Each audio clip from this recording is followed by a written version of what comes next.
മീൻ കറി വെക്കാനുള്ള സെറ്റപ്പിലാണ് അപ്പോൾ. പക്ഷെ ആദ്യം നമുക്ക് ഈ കാണിക്കാൻ പറ്റില്ല, അതുകൊണ്ട് നിങ്ങളെല്ലാവരും ക്ഷമിക്കുക. ഇപ്പോൾ നമ്മൾ ആദ്യമായിട്ട് കണ്ടോ, ഇത് ഇഞ്ചി വെളുത്തുള്ളി പച്ചമുളക് കടുക് എല്ലാ സംഭവം ഇട്ട് നമ്മളൊന്ന് ജസ്റ്റ് ഒന്ന് വാട്ടി, അത് പെട്ടെന്നുള്ള തട്ടിക്കൂട്ട് കറിയാണിത്. എല്ലാവർക്കും ഞാൻ പറയുന്നത് എല്ലാവർക്കും അറിയാം, പക്ഷേ എന്നാലും അറിയാത്ത ആൾക്കാർക്ക് വേണ്ടി മാത്രമുള്ളൊരു കറിയാണത്. നോക്കിയോ. ഇനി ഇതിനകത്തോട്ട് വങ്കടയാണ് വങ്കട. പക്ഷേ വങ്കടയ്ക്ക് പ്രത്യേക ഇതുണ്ട്. അതിനകത്തോട്ട് നമ്മൾ കുറച്ച് മല്ലിപ്പൊടി, മുളക് മല്ലിപ്പൊടി ഇടുന്നു. എന്നിട്ട് അതിനകത്തോട്ട് കുറച്ച് കാശ്മീരി ചില്ലി ഇട്ട് കഴിഞ്ഞാൽ നിങ്ങൾ കളറിൻ്റെ ആവശ്യമൊന്നുമില്ല, നമ്മൾ കണ്ട ആവശ്യമില്ല, കാരണം ഹോട്ടലൊന്നും അല്ലല്ലോ കാഴ്ച കാണാം. ഒരു 2.5 സ്പൂണ് മതി, കാരണം അതിനനുസരിച്ച്. അതിന് ശേഷം നമുക്ക് ഒരു 2 സ്പൂണ് മുളക് ഇട്ട് കഴിഞ്ഞാൽ ഒരു 2 സ്പൂണും മല്ലിപ്പൊടി ഇടാം. കൂട്ടിയുടെ കുഴപ്പമൊന്നുമില്ല, കാരണം ഇതുകൊണ്ട് കൊഴുപ്പാൻ കിട്ടും. ഇത് നല്ല അതിൻ്റെ പച്ചമണമൊക്കെ ഒന്ന് ഇഷ്ടം മാറും. ഇത് നമ്മൾ ഈ സാറിൻ്റെ ഈ മൺചട്ടിയാണ്, മൺചട്ടിയിൽ കറി വെച്ച് കഴിഞ്ഞാൽ നല്ല ടേസ്റ്റും ഉണ്ടാവും, മറ്റ് ഇതൊന്നും വിഷയങ്ങളുണ്ടാകും. മൺചട്ടി മറ്റേ അലുമിനിയം ചട്ടി പണ്ട് എൻ്റെ അച്ഛനും എൻ്റെ അമ്മയും എൻ്റെ അമ്മാമ്മയും അച്ഛനൊക്കെ ആ കാലഘട്ടത്തിൽ എൻ്റെ കൊച്ചിലെ ഈ മുള്ളു മൺചട്ടിയായിരുന്നു. അതേ ഒരു പാതയാണ് ഞാനും ഞാനും എൻ്റെ ഭാര്യയാരും മക്കളെല്ലാം നമുക്കൊരു പ്രത്യേകതയാണ്. അതിത് പച്ചമണമെല്ലാം മാറിയ ശേഷം നമ്മൾ മാറും. ഏകദേശം മാറിയ ശേഷം നമ്മൾ കുറച്ച് കുടംപുളി.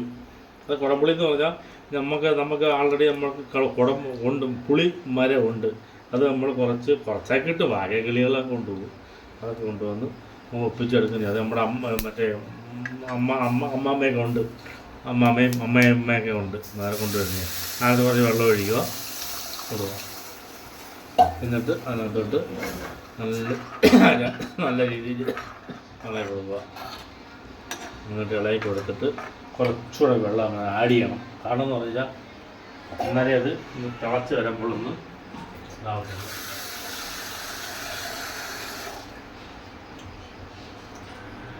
കുറച്ച് വെള്ളം കൂടെ ആഡ് ചെയ്തിട്ടുണ്ട്. വങ്കടയാകുമ്പോൾ ഇച്ചിരി വേവുണ്ട്.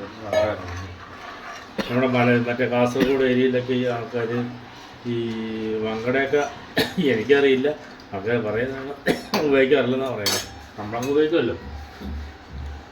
കൊല്ലം, തിരുവനന്തപുരം, കോട്ടയം, ആലപ്പുഴ. നമ്മൾ അങ്ങനെ കുറച്ച് ആവശ്യം ഉപ്പിടുക.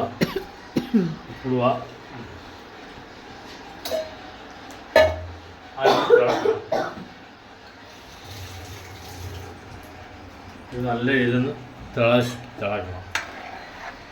ഒരു 2 നിമിഷം തിളച്ച് കഴിയുമ്പോൾ നമുക്ക് അതിനകത്ത് ഈ വങ്കട കട്ട് ചെയ്ത് വെക്കുന്നു. കട്ട് ചെയ്തിട്ട് കാണിച്ചിട്ടില്ല, കുഴപ്പമില്ല. അത് അടുത്ത പ്രാവശ്യം ഞാൻ കട്ട് ചെയ്ത് കാണിക്കാം. കാണിച്ച് തരാറുണ്ട്. പിന്നെ വിശദമായിട്ട് പറയാം. ഇപ്പം നമ്മൾ ആദ്യമായിട്ടൊന്ന് ജസ്റ്റ് ഒന്ന് നോക്കിയിട്ടേ ഉള്ളൂ.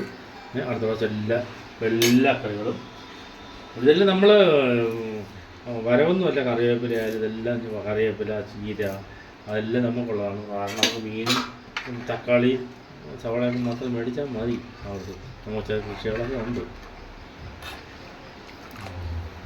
ഇതൊന്ന് ജസ്റ്റ് ഒന്ന് തിളച്ച് വരുമ്പോഴത്തേക്ക് 10-15 മിനിറ്റ് ആകുമ്പോൾ തിളയ്ക്കും. അത് നമുക്ക് മീനിടാം. അപ്പോഴത്തേക്ക് നമ്മൾ ഈ നമ്മുടെ വങ്കട മീൻ നമ്മൾ ഇട്ട് കഴിഞ്ഞു. ഇനി ഇതിൽ 15 മിനിറ്റ് ആകുമ്പോഴത്തേന് തിളച്ച് നല്ല രീതിയിൽ പറ്റും. നല്ല രീതിയിൽ തിളച്ച് നല്ല മുളക് കറി, ഷാപ്പ് കറി മാതിരി ആയിരിക്കും.